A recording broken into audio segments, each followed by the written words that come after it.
Hey guys, Ivan here, and in today's video we got a couple of very interesting bodybuilding stories. The first thing we got is something about Urs Kalecinski. So Urs had a very successful bodybuilding year. He won 2 pro shows and took 13th spot at a Mr. Olympia in the open class. This is him right now, standing next to Tim Budesheim, a seasoned open pro, and actually Urs stands behind him, and here he looks much bigger. So getting big for Urs wasn't very difficult. It took just 1 year of not really making the classic physique weight and letting his body grow a little bit more, and this is him right now after the Mr. Olympia in his post-show rebound. From what he said on Fuad's podcast, he's not really pushing his weight too much right now. He's staying lean, letting his body grow slowly. His plan is to really focus on putting on more muscle this year, but really being focused on bodybuilding, not partying, not traveling that much, just being a full-time bodybuilder. I'm assuming that at this point he's doing his recovery phase, not really pushing anything, but he still looks massive, man. Much bigger, fuller, rounder, and in very good condition as well, still. He's always in great shape, but at this size, this is actually very impressive. I'm really excited to see what Urs is going to bring next year. Now, let's get to the topic. Basically, Urs addresses the rumors about how he got those freaking huge biceps that he has now that he never had before, really. So check this out. Check out what he says about this. Somebody said there's Synthol in my arms. How the f can you get a split biceps? Alright, basically he's denying it. He says, how do you get a split biceps if you're using Synthol or any other SEO? But to be honest, I'm not that much of an expert on SEO. Yeah, that sounds reasonable, that if you do Synthol, that you won't have a great separation in a muscle that you're doing it in, but I'm not sure if that's the case, because as far as I know, you inject the oil deep into the muscle. Somebody actually sent me a protocol on how to do this myself, and they explained it's a long needle, it goes all the way in, so I don't know how much would it really affect the separation in the muscle. But I mean, yeah, you guys know that I am one of those people who thought that he might have done something because, again, he had no arms, he's a classic physique competitor, and then all of a sudden he has crazy bicep peaks. Meanwhile, he happens to be mentored by Marcus Rule, who was notorious for his SEO use. And if you guys are gonna sit there and tell me that Marcus did not use it, or that you are sure that Urs is not using it, come on, give me a break. This is what his arms looked like back in classic physique. Flat and small, really flat.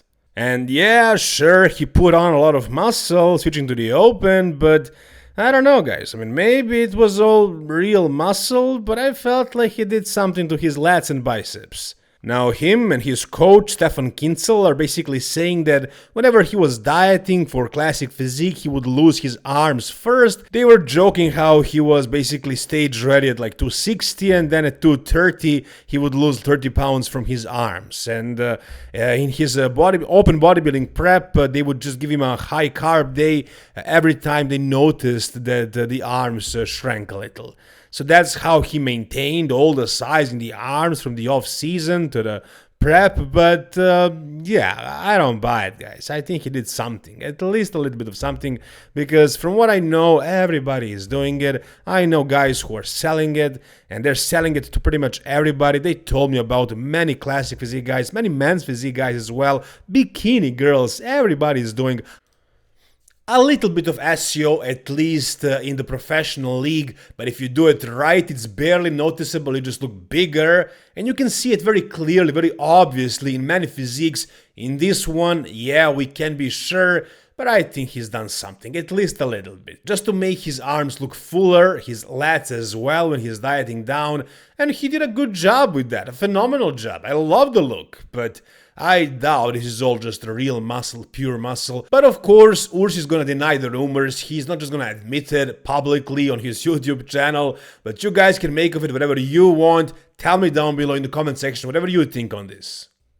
Alright, the next thing we got is a little bit of a physique update from Nick Walker, and yeah, we skipped Nick Walker in that one video, but here we got him again, and this is a physique update he posted, and I have to cover this because this is Nick right now, 4 weeks post-show, coaching himself, doing it all alone without a coach.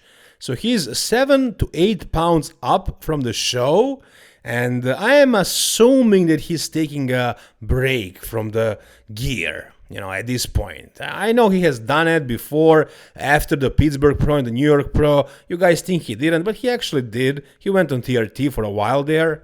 And here, as you can see, he's maintaining really good condition, he's staying in really good shape, and I'm following him on Instagram. He's eating really clean, he's eating a lot of frozen fruits, but basically he's not eating any junk food from what I can see. He's very, very regimented, he's very focused, and he's making slow progress. Now, as far as Nick getting better as a bodybuilder, do we need to see him grow more muscle, stay in crazy condition, and put on more size over the off season? No, we've seen that every year. We saw that this year, and basically, in his opinion, his best look was 2021 Arnold Classic when he was like 30 pounds lighter. Literally, I think he was like 240 on that day, on that stage, and at the Mr. Olympia this year, he was 270. What does that mean? Should he go down in weight? Should he go back to 240? No, that wouldn't work as well. That ship has sailed. His waist got bigger with all the size, and it's not gonna shrink back down to what it was 5 years ago. No, it's gonna stay bigger. But if he maybe gets a little bit more streamlined, maybe it's gonna get a little bit smaller. But really, what Nick needs to work on is truly nailing the peak. And if a coach can't do it for him, maybe he knows his body the best at this point, he can do it himself. Maybe it's somebody just checking on him, I don't know. But that's one thing he needs to do, nail the peak, bring the condition and fullness. For example, the way he did it for the Arnold Classic 2021, or, in my opinion, the Pittsburgh Pro as well, that was a good peak too. But to do really well at the Mr. Olympia, just nailing the peak is not gonna do it. He needs to practice posing. He can't be lazy with that. Yeah, sure, he's still shredded, he's still lean, and he's massive and all that, but I guess Nick is one of those bodybuilders that are super committed with the food, with the gear, with the training, never skipping a meal, never skipping a training, always focused in terms of that, but never really practicing posing, and that's the most important thing he needs to do right now, to just practice the freaking vacuums. He doesn't need to add more size to the back, to the glutes, to the hamstrings. He doesn't need more size. If he gains more size, he's gonna probably gain more size in that waist as well, which is basically the main thing that is hurting him, that has been hurting him all this time. So really, what he needs to do is practice the vacuums. Learn how to pull a freaking vacuum. I know he can do it. Yeah, he has a huge gut, but I'm sure he can do at least half of a vacuum, or an attempt of a vacuum, just a sucked in midsection, sucked in stomach. I know he can do that at least, but I guess he is not willing to put in the work, and it really doesn't matter how strict he is with his diet and how focused he is when he's training. If he's not really willing to put in the work as far as posing, hiring a posing coach, really practicing the vacuums all the time, and also fixing those varicose veins, and then again also nailing the peak. If he does those three things, if he fixes the varicose veins, if he learns how to pull a vacuum, and he brings good condition and good peak, he can win the Mr. Olympia. It's still not impossible. Not very likely. The other people need to be really off, but he can crack the top 2, top 3. If he was really spot on for this year's Mr. Olympia, I could see him in top 3, probably 3rd. So yeah, even though this is a very impressive physique update, I don't care. I don't think you guys care either. Until we see a freaking vacuum or an attempt of one, I won't believe that he can actually do really well at the Mr. Olympia. He's gonna be a top 5, top 6 guys until the end of his career. We'll see if he's gonna do something to change that. Whatever you guys think, tell me down below. Alright, and the last bodybuilder we're going to talk about in this video is Joan Pradells, who just announced that he's doing the Romania Pro. And this is really exciting for me, guys, because I'm a huge fan of his physique. He's a new guy, but he has so much potential, and he's going to go against Andrew Jacked at Romania Pro, and I'm going to watch that in person. I'm going over there, I'll watch this show live, and he's doing it. Check this out. Rumanía es el domingo, encima tendré que estar hasta el jueves. Y algo, ¿qué hacemos? Está cerca Rumanía, eso es bueno. Así que la idea, chicos, es competir en Rumanía. Va Andrew Jacked. Me hace mucha ilusión poder competir contra el tercero del Olimpia de este año. O sea, me hace mucha ilusión intentar tener una foto en tarima ahí. Va a ganar él, evidentemente. O sea, yo voy a ir ahí a disfrutar y a pasármelo bien, a intentar hacer lo mejor posible. No sé quién va, no sé quién está confirmado, pero yo anoche me registré. Okay, that's the spirit I like to see. He knows he won't win the Romania because Andrew Jack is competing, who is a top 3 guy in the Open, but he's going there just to have fun, to have experience. By the way, check out his biceps right here. Do they look a little bit suspicious to you? They definitely look suspicious to me. So yeah, I think this is another example of, you know, obvious SEO, a little bit too much maybe, but again, it works, it makes him look freaky. When he hits this freaking front double bicep, he reminds me of Marcus Rule a little bit, honestly, with those crazy bicep peaks. Maybe not super symmetrical physique, but a lot of size, a lot of freak factor. And we got another very interesting thing. So recently, before the British Grand Prix, Fuad Abiad and Ian Valliere basically said that he looked like he was 24 weeks out. Joan Pradells did. And he ended up surprising everybody. But now Fuad is saying something different. Check this out. This kid's going to win an Olympia one day, I'm telling you. This is my quote for the next 5 years. This kid's going to win an Olympia in the next 5 years. Yeah. I'm calling it. Okay, well, to be fair, Fuad did actually talk about this guy earlier this year. He actually had him in his fantasy bodybuilding league game that he has on his website or whatever. So yeah, he picked him. He expected him to do really well this year. So yeah, he saw this coming a while ago, and he wasn't happy with the condition he was bringing it a couple of weeks before the British Grand Prix, and he was right. I gotta say, like, this guy is not really in crazy condition. He is doing well at these shows because of his shape, because of his size. I mean, shape. When I say shape, I'm talking about a crazy X-frame, crazy pop in the shoulders, in the arms, in the lats, in the quads.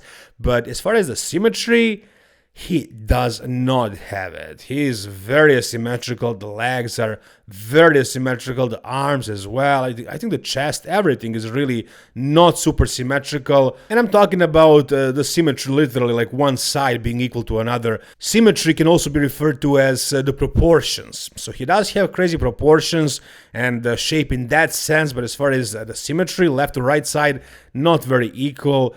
Can he fix this? I mean, I don't know. We'll see. But I don't think so. I don't think he'll ever have a super symmetrical physique. But he's got a lot of size. He's got crazy shape, crazy X-frame. Everything is popping out.